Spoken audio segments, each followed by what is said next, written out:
Hello everyone, welcome to my channel chemistry classes 99। I am Deepika. आज हम पढ़ेंगे chemical kinetics के बारे में। अगर आपने मेरा चैनल सब्सक्राइब नहीं किया है तो प्लीज़ सब्सक्राइब कर दीजिए, क्योंकि आगे भी मैं अलग अलग टॉपिक्स के ऊपर वीडियोस डालूंगी जो कि आपको बेनिफिट प्रोवाइड करेंगे। चलिए स्टार्ट करते हैं आज का टॉपिक केमिकल काइनेटिक्स। देखिए, हम केमिकल काइनेटिक्स पढ़ते क्यों हैं। सबसे पहले हमें ये पता होना चाहिए कि हम केमिकल काइनेटिक्स को क्यों पढ़ते हैं। देखिए, केमिकल काइनेटिक्स के अंदर हम rate of reaction, speed of reaction और किन किन फैक्टर के ऊपर रेट ऑफ रिएक्शन डिपेंड करता है, यानी कि कौन से फैक्टर रेट ऑफ रिएक्शन को अफेक्ट करते हैं, और रिएक्शन प्रोसीड किस मैकेनिज्म से करती है, किस मैकेनिज्म से रिएक्शन हुई है, वो सब हम पढ़ेंगे केमिकल काइनेटिक्स के अंदर। इसलिए हमारे लिए केमिकल काइनेटिक्स की नॉलेज होना बहुत ही ज़्यादा इम्पोर्टेंट है, क्योंकि इससे हमें रिएक्शन के बारे में पता चलेगा कि किस टाइप से रिएक्शन हुई है, यानी कि किस पाथ से रिएक्शन हुई है, स्पीड ऑफ रिएक्शन क्या है। बहुत सारी ऐसी चीज़ें हैं जो हम थर्मोडायनेमिक्स और केमिकल डायनेमिक्स की हेल्प से नहीं पढ़ पाते, वो हम पढ़ेंगे केमिकल काइनेटिक्स के अंदर। देखिए, रेट के बेसिस के ऊपर रिएक्शन को किन किन कैटेगरी में क्लासिफाई किया गया है। Classification of the reaction on the basis of rate. तो हमारी जो केमिकल रिएक्शन होती है ना, उसको 3 कैटेगरी में डिवाइड किया गया है रेट ऑफ रिएक्शन के बेसिस के ऊपर, जैसे कि fast reaction, moderate reaction, third one is slow reaction.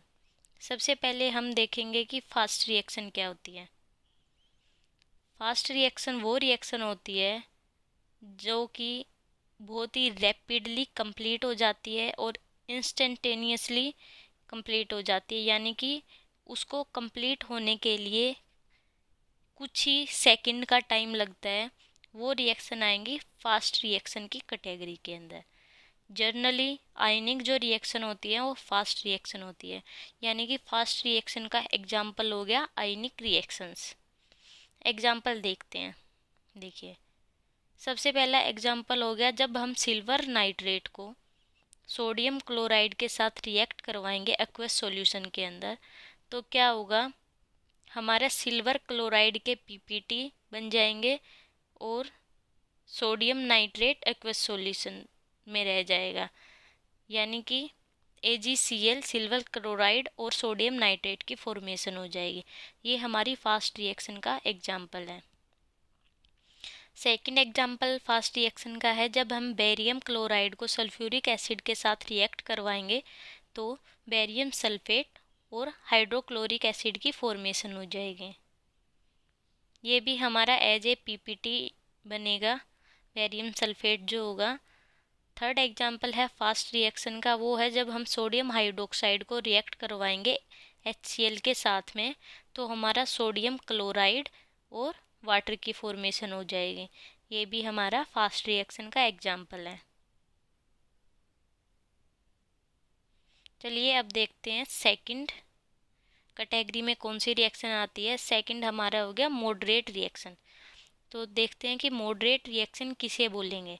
जो रिएक्शन ना ही ज़्यादा फास्ट हो ना ही ज़्यादा स्लो हो, और जो मॉडरेट स्पीड से टेक्स प्लेस करती हैं, वो आती है मॉडरेट रिएक्शन या फिर मॉडरेट स्पीड रिएक्शन की कैटेगरी के अंदर। एग्जाम्पल हो गया मॉडरेट रिएक्शन का hydrolysis of ester, hydrolysis of sucrose, decomposition of ammonium nitrite और डिकम्पोजिशन ऑफ हाइड्रोजन पेरोक्साइड। तो सबसे पहला हमारा एग्जाम्पल हो गया मॉडरेट रिएक्शन का हाइड्रोलिसिस ऑफ एस्टर।